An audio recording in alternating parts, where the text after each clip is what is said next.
Saraswati Group of Education. Today I am conducting this session for subject SS and it is grade 4, chapter number 2, the Northern Mountains and the Northern Plains, and this is my session number 5 for this chapter. Actually, in my previous sessions I have already completed discussing regarding this chapter, but today we will discuss regarding the exercise of this chapter. So before I start the session, let me recap the previous sessions or let me recap the full chapter for you. So first thing what we studied in this chapter, that is regarding the northern mountains, that it is towards the north of India. India के ऊपर north के side में जो mountain range है उसे northern mountains कहते हैं.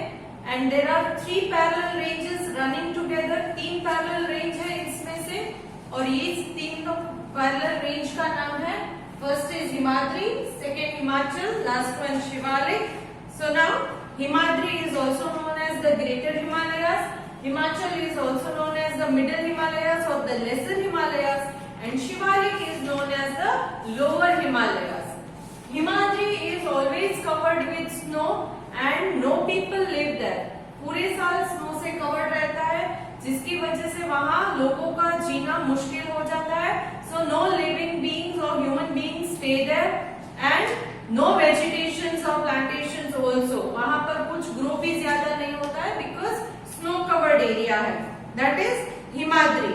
Then there are many rivers taking birth from there because the snow when it melts, okay, and the glaciers means big masses of ice. Big masses of ice are known as glaciers. So when these melt, it forms water and then this water flow down as a river and makes the northern plains fertile.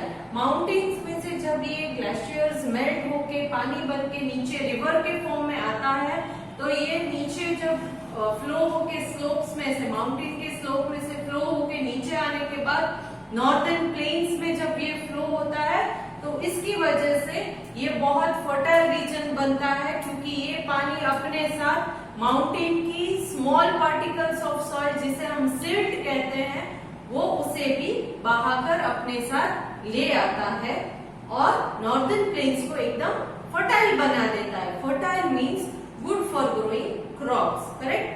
Then we also discuss that Zojila pass which is in Jammu Kashmir is the most important pass in Himadri range. Then we also talked about mount Kanchenjunga and mount Annapurna which are the highest mountain peaks which are found here. Highest mountain peak, Mount Kanchenjunga and Mount Annapurna. Okay. Then talking about Himachal. Himachal is the middle range or the lower range of lesser range of the Himalayas. जो 3 ranges हैं mountains की उसमें से बीच वाला है ये हिमाचल. यहाँ पर बहुत सारे hills, mountains नहीं है, ज्यादातर hills ही है. तो यहाँ पर बहुत सारे हिल्स है, हिल स्टेशंस है एंड वैलीज. वैलीज का मतलब मैंने क्या बताया था, 2 माउंटेन के बीच का जो लो लैंड है उसे वैली कहते हैं.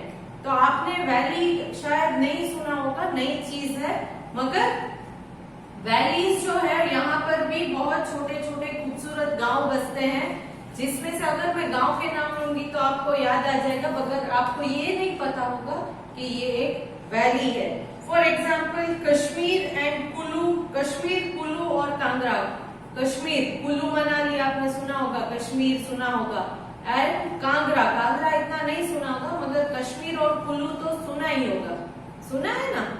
यस, कुल्लू मनाली घूमने जाना है ऐसा सुना होगा. तो ये क्या है, कश्मीर है, कुल्लू है, कांगड़ा, ये सारे वैलीज है. वैलीज मतलब 2 माउंटेन के बीच का जो लो लैंड है वहां पर ये छोटे छोटे गांव बसे हैं जिसको हम वैलीज कहते हैं. नेक्स्ट, ब्यूटीफुल हिल स्टेशंस कौन कौन से हैं? शिमला, मसूरी, नैनीताल, अल्मोड़ा एंड दार्जिलिंग. ये सारे ब्यूटीफुल हिल स्टेशंस हैं जो यहाँ पर हिमाचल में पाए जाते हैं. फिर यहाँ का जो माउंटेन पास सबसे इम्पोर्टेंट है वो कौन सा है? It is Rohtang. Rohtang mountain pass यहाँ का सबसे इम्पोर्टेंट माउंटेन पास है. Okay. Then it is good for growing crops. It is suitable for growing crops because here the trees like pine, oak, deodar and fir are grown. Then the climate is suitable for growing all these trees. Then talking about the Shivalik range. Shivalik range में मैंने बोला था कि terrace farming सबसे important चीज है। यहाँ पर क्या किया गया है कि माउंटेन्स जो है उनके स्लोप्स को कट करके स्टेप्स फॉर्मेशन में लाए जाते हैं। माउंटेन का जो स्लोप है उसे कट करके स्टेप्स जैसे ओके सीढ़ी की तरह कटिंग करके उसमें बाद में प्लांटेशंस मतलब कुछ ना कुछ फार्म ऑर्चार्ड्स ग्रो करते हैं, अलग अलग पौधे लगाते हैं। तो यहाँ क्या होता है कि पानी जो है वो माउंटेन के स्लोप में से फ्लो होके नीचे नहीं चला जाता बिकॉज देयर आर स्टेप्स होने की वजह से वो पानी जो है वो ऊपर से लेकर नीचे तक एकदम स्लो मूवमेंट होता है और यहाँ पर जो भी ग्रो करो उन्हें एकदम अच्छे से पानी मिलता है। Next the region to the south of Shivalik range is called Terai. South of Shivalik range, Shivalik range के नीचे अगर नीचे की तरफ आओगे नॉर्दर्न प्लेन्स में नहीं मगर the starting of the range, Shivalik range का जो स्टार्ट है साउथ में मतलब नीचे की तरफ उस माउंटेन से थोड़ा नीचे, तो उस रीजन को तराई कहते हैं and it is good for growing rice, wheat, sugar cane etcetera. Okay, तो ये तीन चीजें हमने पढ़ी थी, ये तीन रेंज के बारे में। Then we also studied about the importance of Himalaya. Himalaya क्यों इम्पोर्टेंट है? फर्स्ट थिंग कि ये एक नेचुरल बाउंड्री है। नॉर्मली हम क्या करते हैं कि बाउंड्री बना देते हैं ताकि हमारे एरिया में अगर आप खेल रहे हो और किसी के साथ झगड़ा हो जाए, कभी कभी बेंच में बैठते हो किसी के साथ अपने नेबर के साथ झगड़ा हो जाए तो आप क्या करते हो, बेंच में लाइन खींच देते हो या कोई निशानी रखते हो कि भाई this is my area, you will not enter this area, ये मेरी जगह, आप यहाँ एंटर नहीं करोगे। तो वैसे ही हम इंडिया जो है वो अलग अलग 8 कंट्रीज से जुड़ा हुआ है, अलग अलग 8 कंट्रीज से इंडिया जुड़ा हुआ है, मगर ये जो है हिमालयास ये नेचुरल बाउंड्री बन के खड़ा है क्योंकि उधर नॉर्थ में से कोई भी हमारे साथ हमारे देश में अंदर ना आ सके इतनी इजीली। आना पॉसिबल है मगर बहुत डिफिकल्ट हो जाता है, it will not be so easy, इतना इजी नहीं होगा, anybody can not enter our country so easily. So first point तो यही है कि इट इज नेचुरल बाउंड्री बनकर खड़ा है कि भाई बाहर से कोई इंडिया में इन्वेजन मतलब अंदर नहीं आ सकता है। सेकेंड थिंग, नॉर्थ में से जो ठंडी हवा बहकर आती है, the north cold wind from the north, it will stop entering India, India में अंदर आने से उसे रोक देता है। वो क्या होता है कि नॉर्थ में से अगर कोल्ड विंड इंडिया की तरफ बहने लगेगी तो इंडिया एकदम कोल्ड हो जाएगा, फ्रीज हो जाएगा।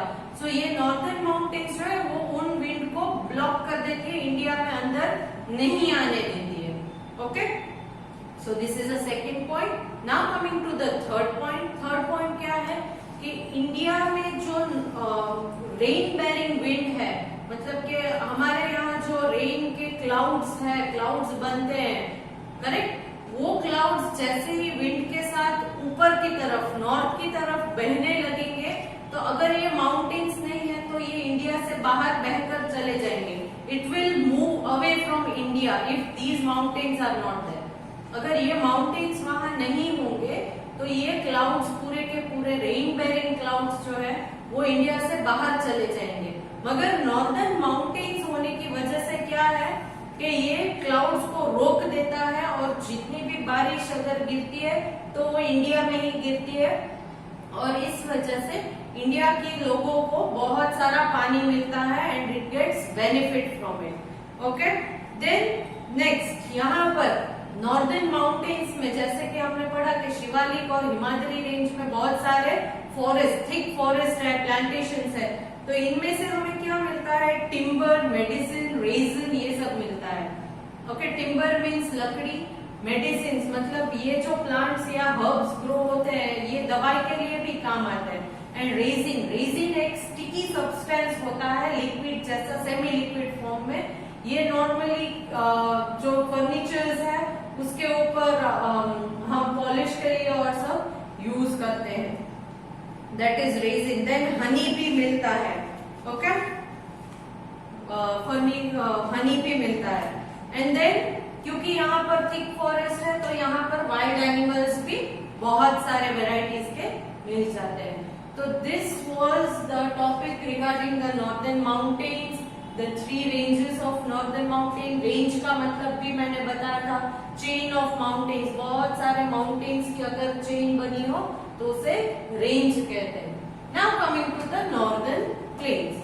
अब माउंटेन्स के बाद जैसे ही टुवर्ड्स द साउथ आप मूव करोगे, माउंटेन्स खत्म हो गए, जैसे ही towards the south you move, you will see northern plains. Northern plains जो है वो क्या है, फ्लैट एरिया है, लेवल एरिया है। यहाँ पर जमीन जो है वो एक लेवल की प्लेन होती है। यहाँ पर वैलीज, माउंटेन्स, हिल्स नहीं होते, एक जैसी जमीन है, इसलिए इसे नॉर्दर्न प्लेन्स कहते हैं।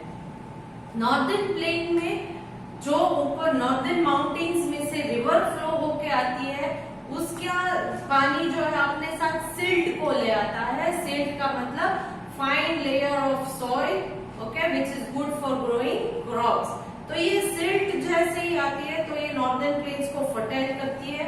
और जो इम्पोर्टेंट बेसिन्स, बेसिन्स का मतलब मैंने क्या बताया था, a large flat region where small rivers join the large one. Flat region है जहाँ छोटी छोटी नदियां एक साथ ज्वाइन होके एक बड़ी रिवर बनती है, तो इसे बेसिन कहते हैं। ओके, छोटी छोटी नदियां बहकर एक बड़ा लार्ज वाटर बॉडी बनता है, तो इट इज कॉल्ड बेसिन। तो नॉर्दर्न प्लेन में 3 इंपॉर्टेंट बेसिन है, the Ganga basin, the Brahmaputra basin and the Sutlej basin. ये गंगा, ब्रह्मपुत्र और सतलेज तीनों नदियां हैं, तीनों रिवर्स ही हैं। और ये गंगा का बेसिन, ब्रह्मपुत्र का बेसिन और सतलेज का बेसिन, इसके बारे में हमने नॉर्दर्न प्लेन्स में पढ़ा था। ओके, गंगा बेसिन में हमने पढ़ा था कि गंगा का जो जन्म स्थान है, it is from the Gangotri glacier. Gangotri glacier जो है वो मेल्ट होने के बाद उसका जो पानी बनता है उसमें से river Ganga it takes its birth. Then we also talked about the Sangam. Sangam के बारे में पढ़ा था। संगम क्या है, meeting point of 2 river is called Sangam. जहां पर 2 नदियां एक दूसरे से ज्वाइन होती है, उस पॉइंट को संगम कहते हैं। इंडिया में इस संगम का बहुत इंपॉर्टेंस है। क्यों? क्योंकि वंस इन 12 इयर्स यहाँ पर कुंभ मेला लगता है, जहां पर हजारों पिलग्रिम्स जो हैं, हजारों श्रद्धालु वो आते हैं गंगा या इन संगम में स्नान करते हैं। ओके, तो टीवी पर भी बहुत आता है, पॉपुलेशन बहुत ज्यादा होता है कुंभ के मेले में। Okay, then we talked about Ganga basin, that it is densely populated. बहुत सारा पॉपुलेशन है गंगा के बेसिन में, और उसके गंगा बेसिन के आजू बाजू में बहुत सारे सिटीज जो है वो सिचुएटेड है, जैसे कि ऋषिकेश, हरिद्वार, दिल्ली, आगरा, कानपुर, इलाहाबाद, अयोध्या, पटना, वाराणसी एंड कोलकाता। ये सारे के सारे इंपॉर्टेंट सिटीज है जो गंगा नदी के आजू बाजू में बसते हैं। ओके, और जहां पर गंगा और ब्रह्मपुत्र का डेल्टा बनता है, डेल्टा मतलब मैंने बोला था आपको कि it is a land shape like a triangle, और जहां पर ये 2 नदियां बहकर इकट्ठा होती है before joining a large water body. तो इस डेल्टा को गंगा और ब्रह्मपुत्र नदी से मिलने के बाद जो बनता है तो उसे हम कहेंगे गंगा ब्रह्मपुत्र डेल्टा। और बाद में ये जो है वो बे ऑफ बंगाल में जाके मिल जाती है नदी। गंगा नदी बे ऑफ बंगाल में फ्लो होके it mix into bay of Bengal. Then we talked about the Brahmaputra basin. Brahmaputra basin it's mainly Brahmaputra river से ब्रह्मपुत्र बेसिन होता है। तो ये ब्रह्मपुत्र रिवर जो है वो तिब्बत में अपना बर्थ प्लेस है, उसका ब्रह्मपुत्र रिवर का बर्थ प्लेस है तिब्बत में, और धीरे धीरे वो ईस्टवर्ड फ्लो होके अरुणाचल प्रदेश में से इंडिया के अंदर एंटर करती है। अरुणाचल प्रदेश से इंडिया में एंटर करती है, उसका बर्थ प्लेस एक्चुअली तिब्बत में है। Next we talked about the Sutlej basin. ये सतलेज नदी का जो बेसिन है, इसमें हमने 2 इंपॉर्टेंट चीजें पढ़ी थी। रिवर सतलेज के अक्रॉस एक भाखरानगर डैम बना है और एक इंदिरा गांधी कैनाल बना है। भाखरा नंगल डैम जो है वो electricity and water for irrigation, एक तो इलेक्ट्रिसिटी जनरेट करने के लिए सतलेज रिवर का जो ये भाखरा नंगल डैम है वो इम्पोर्टेंट है to produce electricity. Second importance of this is to provide water for irrigation, okay. Then Indira Gandhi canal जो है वो mainly dry regions of Rajasthan को इस कैनाल के थ्रू सतलेज नदी का पानी पहुंचाया जाता है, क्योंकि राजस्थान में कोई भी नदी नहीं है and it is a dry area, desert area. तो ये सतलेज रिवर का जो कैनाल है जिसका नाम है इंदिरा गांधी कैनाल, उस कैनाल के थ्रू पानी पहुंचाया जाता है. Then we talked about the importance of northern plains. Importance क्या है नॉर्दर्न प्लेन्स का? First and foremost thing, very good for growing crops. Then many big cities are situated on this northern plains. Northern plains के ऊपर बहुत सारे important cities भी situated है. Then क्योंकि ये plains है, flat land area है, तो यहाँ पर good railway network और good road network है जो transportation के लिए बहुत easy होता है. किसी भी चीज को एक जगह से दूसरी जगह पर फूड प्रोडक्ट्स को या किसी चीज को पहुंचाने के लिए बहुत इंपॉर्टेंट है. Okay, so here it comes to the end of the recap of this chapter. इस सेशन में मैंने हाइलाइट्स ही लिए हैं पूरे के पूरे चैप्टर का, और अब मैं डिस्कस करने जा रही हूँ एक्सरसाइज के बारे में, इस चैप्टर की एक्सरसाइज के बारे में. सो शैल वी स्टार्ट? ओके, इस चैप्टर में एक्सरसाइज में हम पहले करेंगे match the following, then true or false, then choose the correct answer, then unscramble the letter and form the correct answer, and then answer the following questions. So starting with the match the following. Match the following से start करते हैं. यहाँ पर column A और column B दिया गया है. First I will read column A for you. Column A, option A, the lower Himalayas. Option B, Mount Kanchenjunga. Option C, the lesser Himalayas. Option D, the northern plains. Option E, Sangam. Now coming to column B. Column B में पढ़ेंगे. First option, a famous peak in Himadri range. Option 2, Himachal. Option 3, Shivalik. Option 4, Kumbh Mela. Option 5, flat level land. So now let us discuss the answer. Okay. Column A, first one, option A was the lower Himalayas. The answer is column B, third one, that is Shivalik. The lower Himalayas match with Shivalik. So match A with number 3. Next, B, column A, option B, Mount Kanchenjunga. The answer is column B, option number 1, a famous peak in Himadri range. A famous peak in Himadri range. So you will match B with number 1. Next, column A, option C, the lesser Himalayas. Answer is column B, option 2, Himachal. Okay, so you will match C with 2. Next, column A, option D, the northern plains. The northern plains, the answer is column B, option 5, flat level land. Column B, option 5, flat level land. So you will match D with number 5. Next, last one, column A, option E, Sangam. Column A, option E, Sangam. You will match with column B, option number 4, Kumbh Mela. Sangam match with Kumbh Mela. So you will match E with number 4. I hope it is clear.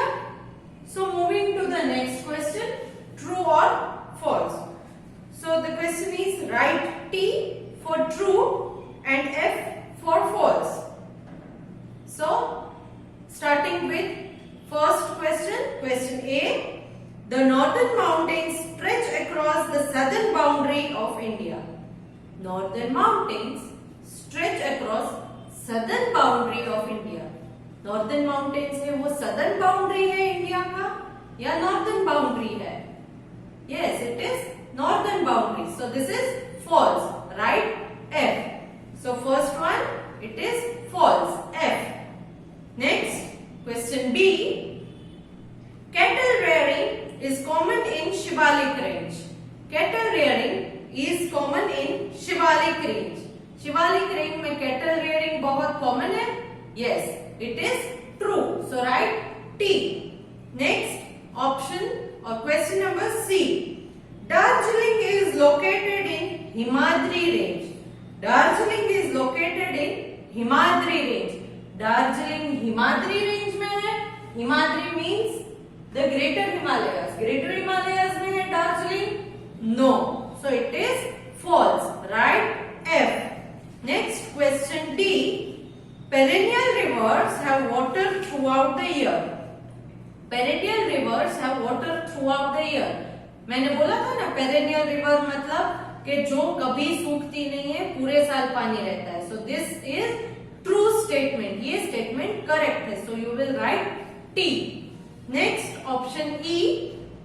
The river Brahmaputra starts in Nepal. The river Brahmaputra starts in Nepal. It is not true because Brahmaputra का birth place क्या है?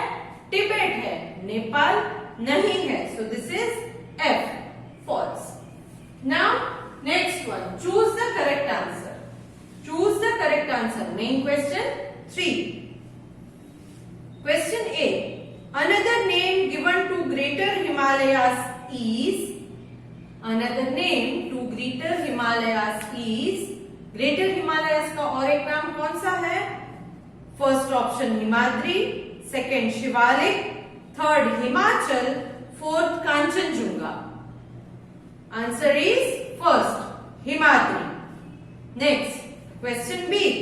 विच mountain range has protected India from foreign invasions? Foreign invasion से किस mountain range ने India को बचा कर रखा है? Option 1 Himalayas, Option 2 Mizo Hills, Option 3 Naga Hills, Option 4 Garo Hills.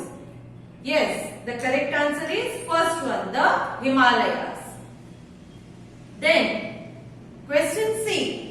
Which of these river is sacred to the Hindus? Sacred means पूजनीय.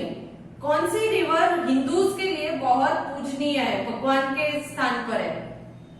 The Yamuna, the Ganga, The Satluj, the Brahmaputra. कौन सी है? Yes, second one, the Ganga. Ganga को हम पूजते हैं. Next question D. Which part of the Ganga basin receives more rainfall? Ganga basin का कौन सा ऐसा पार्ट है जहां बहुत सारी बारिश होती है? Option 1 the western part, Option 2 the northern part, Option 3 the eastern part, Option 4 the southern part. The correct answer is third one, the eastern part.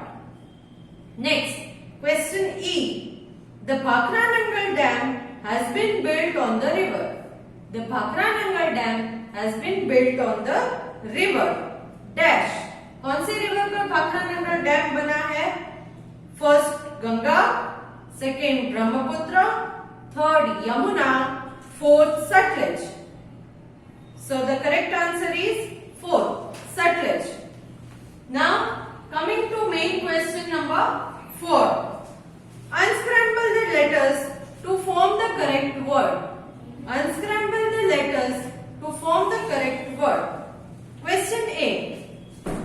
I form a natural boundary between India and China. I form the natural boundary between India and China. The correct answer is Himalayas. Question B. I am the middle range of Himalayas. I am the middle range of Himalayas. Answer is middle range Himachal.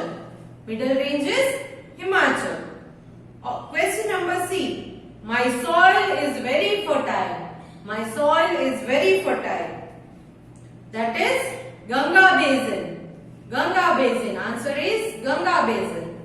Next, question D. I joined the Ganga at Allahabad.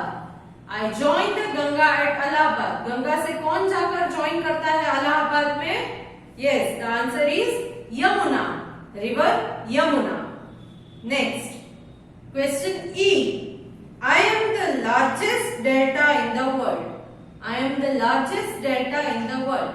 Answer is Ganga. Answer is Ganga. Next, answer the following questions.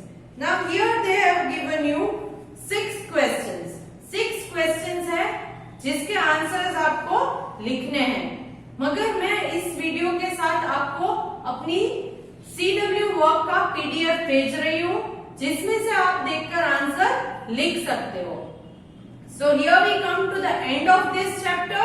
I hope you enjoyed the session and